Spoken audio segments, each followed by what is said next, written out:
ભુજમાં ગુંજી ઉઠી ક્ષત્રિય એકતા સ્વાભિમાન મહારેલીની મહાસંમેલન શ્રી રાષ્ટ્રીય રાજપૂત કરણી સેના નેજા હેઠળ તારીખ 12 જૂન 2022ના રોજ સાંજે 4 વાગ્યેથી જિલ્લા લેવલનું ક્ષત્રિય એકતા સ્વાભિમાન મહારેલી અને સાંજે 6 વાગ્યેથી મહાસંમેલન યોજાયું। ક્ષત્રિય સમાજની એકતાનું જિલ્લા સ્તરનું શક્તિ પ્રદર્શન જોવા મળ્યું। દરેક ક્ષેત્રમાં રાજકીય, વ્યવસાયિક, શૈક્ષણિક અને રોજગારી સમાજને પ્રતિનિધિત્વ આપવું એ અમારું દાયિત્વ છે। આવનારા દિવસોમાં જ્યાં જ્યાં સમાજનું પ્રભુત્વ છે ત્યાં સરપંચથી લઈને સાંસદ સુધી પ્રતિનિધિત્વ જોઈશે। આવનારી વિધાનસભાની ચૂંટણીમાં જે પાર્ટી સમાજના પ્રભુત્વવાળા વિધાનસભાઓમાં સમાજને ઉમેદવારી આપશે એમ પાર્ટી સાથે સમાજ જોડાશે અને ઉમેદવારોને વિજયી બનાવશે। જો અગર ટિકિટો નહીં મળે તો પણ સમાજના ઉમેદવારને અપક્ષમાં ઉમેદવારી અપાવી વિજયી બનાવશું। ભુજ મધ્યે યોજાયેલ મહાસંમેલનમાં હજારોની સંખ્યામાં ક્ષત્રિય સમાજના દરેક વ્યક્તિ ઉપસ્થિત રહ્યું હતું। વધુમાં નુપુર શર્માના ટિપ્પણી પર ચાલી રહેલા વિવાદને અને નુપુર શર્મા અને નવીન જિંદલને જાહેરમાં શ્રી રાજપૂત કરણી સેના સમર્થ આપે છે તેવું શ્રી રાજ શેખાવતે કહ્યું હતું। વધુમાં પ્રવક્તા મૌલિકસિંહે પોતાની આગવી સ્ટાઇલમાં પ્રહારો કરતા કહ્યું હતું કે રાજકીય પાર્ટીને નુપુર શર્માનો હાથ છોડ્યો છે, હવે કરણી સેનાએ હાથ પકડ્યો છે।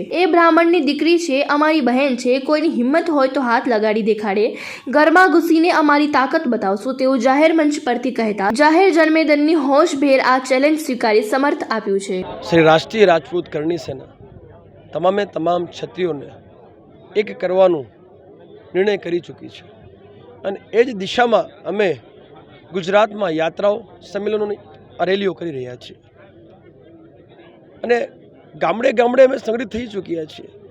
જાતિગત સમીકરણના આધારે આ રાજનૈતિક પાર્ટીઓ ટિકિટો આપતી આવી છે, એટલે એ જ જાતિગત સમીકરણનું અમે ગોઠવણ કરી છે ગામડે ગામડે। એટલે આ વખતે ક્ષત્રિય સમાજ પ્રતિનિધિત્વ માંગે છે, ઉમેદવારી માંગે છે અને જ્યાં જ્યાં પ્રભુત્વ છે ત્યાં ત્યાં માંગે છે અને એ જ હેતુથી અમે દર અઠવાડિયે રવિવારે મહાસંમેલન મહારેલી ગુજરાતના જિલ્લાઓમાં કરી રહ્યા છીએ। આજે આ કચ્છ જિલ્લાના તમામે તમામ ક્ષત્રિય આગેવાનોને આમંત્રણ રૂબરૂ જઈને પાઠવવામાં આવ્યું હતું।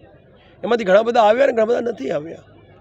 સાંભળ નથી આવ્યા એ મારે નથી જાણવું, પરંતુ હું એક જ વસ્તુ કહેવા માગું છું, જ્યારે ક્ષત્રિયનો મહાકુંભ હોય, જ્યારે ક્ષત્રિયનું મહાસંમેલન હોય, મોટી રેલી હોય અને સમાજના હિતની વાત હોય તો સાહેબ કોઈ પણ આગેવાન હોય કે મંત્રી હોય કે નેતા હોય કે ધારાસભ્ય હોય એમણે ઉપસ્થિતિ અવશ્ય આપવી જોઈએ।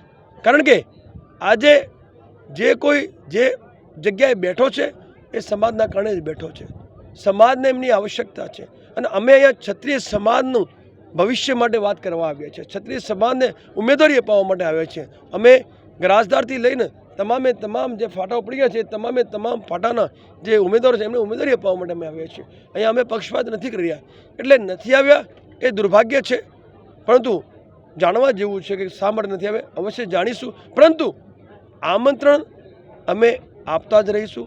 અમારો જે ફરજ છે, જે અમારો પ્રોટોકોલ છે એ અમે નિભાવીશું, પરંતુ આ કાર્યક્રમના માધ્યમથી એટલે જ આટલી હજારોની સંખ્યામાં રેલીમાં લોકો ઉપસ્થિત રહ્યા અને હજારોની સંખ્યામાં અહીંયા ગ્રાઉન્ડમાં ઉપસ્થિત રહ્યા।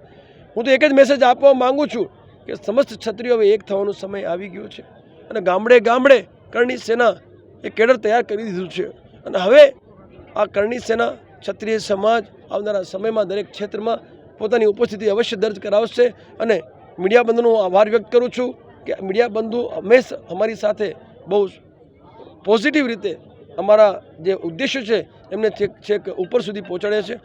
समाज को ये देना चाहता हूँ शुभ संदेश कि एक हो जाओ, अब एक होने का वक्त आ गया। हम लोगों ने इन राजनीतिक पार्टियों की और जो इतिहास के साथ छेड़छाड़ करने वाले हैं उनकी बहुत देख ली, बहुत सुन ली।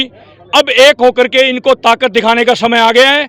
गुजरात के अंदर 35 ऐसी सीटें हैं जहाँ क्षत्रियों का वर्चस्व है, वहाँ उन क्षत्रियों को टिकटें दी जाए, चाहे वो राष्ट्रीय पार्टी हो चाहे क्षत्रिय पार्टी हो, उनको उनका प्रतिनिधित्व दिया जाए। अब आपने यूज बहुत कर लिया, अब क्षत्रिय यूज नहीं होगा। करणी सेना का जगाने का काम था क्षत्रियों को और एक करने का काम था, वो हमने जगाने का और एक करने का काम करके दिखा दिया।